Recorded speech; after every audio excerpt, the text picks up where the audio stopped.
இந்தியாவின் முதுகெலும்பு கிராமங்கள் என்கின்றனர். அதேபோல மகாத்மா காந்தியடிகளும் இந்தியாவின் முதுகெலும்பு கிராமங்கள் என்றார்.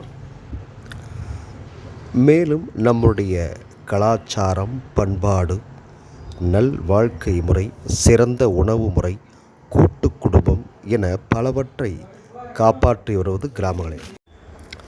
சரி, இந்தியாவில் கிராமங்களின் நிலை எப்படி இருக்கிறது, நகர வளர்ச்சி எப்படி இருக்கிறது என்பதை பார்ப்போம்.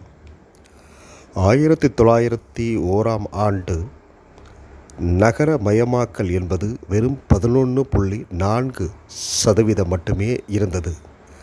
அப்படியென்றால் இந்தியாவில் கிராம மையம் கிட்டத்தட்ட 89% இருந்தது.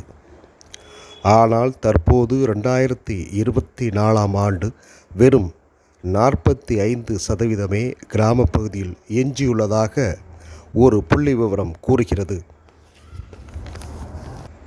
இது வளர்ச்சியா அல்லது பேரழிவின் வேகத்தை நோக்கி நம்மை அழைத்து செல்கின்றதா என்ற விவாதமும் தலை தூக்கியுள்ளன.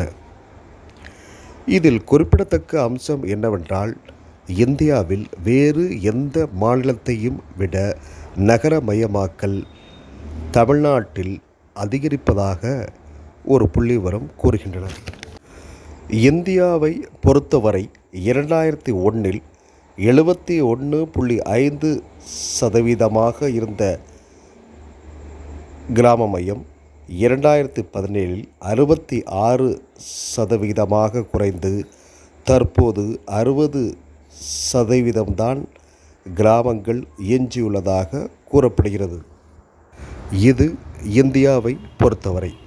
சரி, தமிழ்நாட்டில் கிராமங்களின் நிலை என்ன என்பதை பார்ப்போம். கடந்த 3 ஆண்டுகளில் மட்டும் 28 பேரூராட்சிகள், 10 புதிய மாநகராட்சிகள் உருவாகியுள்ளன.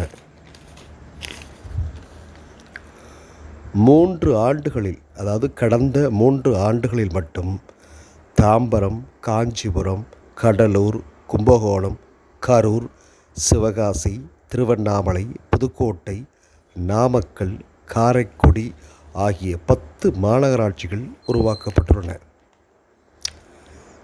இந்த மாநகராட்சியில் உருவாக்கப்பட்ட இடங்களில் பல கிராமங்களும் இணைக்கப்பட்டுள்ளன. புதுக்கோட்டையில் 11 கிராம ஊராட்சிகளும், திருவண்ணாமலை 18 கிராம ஊராட்சிகளும், நாமக்கல்லில் 12 கிராம ஊராட்சிகளும் மாநகராட்சியுடன் இணைக்கப்பட்டுள்ளன. இந்தியாவில் சுதந்திரம் கிடைக்கும் வரை தென் இந்தியாவிலே ஒரு மாநகராட்சி என்றால் அது சென்னை மட்டும்தான் இருந்துள்ளது. ஏன் 1970 வரை கூட ஒரே மாநகராட்சி சென்னை மட்டுமே இருந்துள்ளது. 1971ஆம் ஆண்டு மதுரை, பின் கோயம்புத்தூர், 1994இல் திருச்சி, சேலம், திருநெல்வேலி, 2008இல் ஈரோடு, திருப்பூர், தூத்துக்குடி, வேலூர், 2014இல் தஞ்சாவூர், பின்ன திண்டுக்கல், 2019இல் நாகர்கோவில், ஆவடி, ஓசூர் என்றும் கடந்த 3 ஆண்டுகளில் மட்டும் 10 மாநகராட்சிகள் உருவாக்கப்பட்டுள்ளன. இந்த மாநகராட்சியாக உருவாக்கப்பட்டதால் ரியல் எஸ்டேட் மதிப்பு கூடுதல், வீட்டு வரி உயர்வு ஆகியவை உயர்ந்துள்ளன. ஆனால் சாதாரண மக்களுக்கு என்ன பயன் என்ற கேள்வியும் மக்களிடையே எழுந்துள்ளது.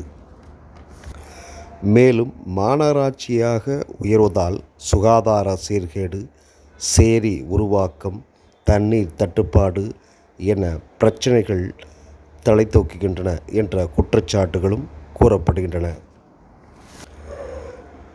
ஆனால் மாநகராட்சியுடன் இணைவதற்கு சில கிராமங்களும் எதிர்ப்புகள் தெரிவித்து வருகின்றன. அதையும் நாம் பார்க்கிறோம். குறிப்பாக திருச்சியை கிரேட்டர் மாநகராட்சி என அறிவிக்க கோரியவுடன் 50க்கும் மேற்பட்ட கிராம சபைகள் கூடி தங்கள் கிராமங்களை மாநகராட்சியுடன் அறிவிக்கக்கூடாது என தீர்மானம் நிறைவேற்றியுள்ளனர். ஏன் தஞ்சை மாநகராட்சியுடன் வல்லம் பேரூராட்சி கூட இணையாமல் இருக்கிறது? மேலும் கிராம மக்களிடையே மாநகராட்சியுடன் கிராமங்களை இணைப்பதால் நெல் தானியங்கள் காய்கறிகள் பயிரிடப்பட்டு வருவது ஆடு மாடு மேய்ச்சலுக்கு இடைஞ்சல் வந்துவிடுமோ என்ற அச்சமும் கிராம மக்களிடையே இருந்து வருகிறது. மேலும் 100 நாள் வேலை வாய்ப்பு பறிபோய் விடுமோ என்ற அச்சமும் இருந்து வருகிறது கிராம மக்களிடையே. ஏன் கிராமங்களை புறக்கணித்து மாநகராட்சியாக உருவாக்க அரசு முயற்சி செய்கிறது என்ற கேள்வியை நாம் பலரிடம் முன்வைத்தோம். அதற்கு பதிலாக இருந்தது கார்ப்பரேட் நிறுவனங்களின் பின்னணி, உலக வங்கி நிதியுதவி தந்து பல நாடுகளை கடனாளியாக ஆக்கிக் கொள்வது, பன்னாட்டு நிதி நிறுவனங்களின் அபிலாசை ஆகியவையே இந்த மாநகராட்சிகள் உருவாவதற்கு காரணம் என்று கூறுகின்றனர். ஆயினும் பொதுவாக கூறப்படுகிறது, இந்தியாவை பொறுத்தவரை கிராமங்கள்தான் அமைதியை தரும், கிராமிய வாழ்வுதான் நல்ல ஆரோக்கியத்தை தரும், நல்ல சூழ்நிலையை உருவாக்கும், அமைதியாக மனித வாழ்வு வாழ சூழ்நிலையை ஏற்படுத்தும் என்கின்றனர் கிராம மக்கள்.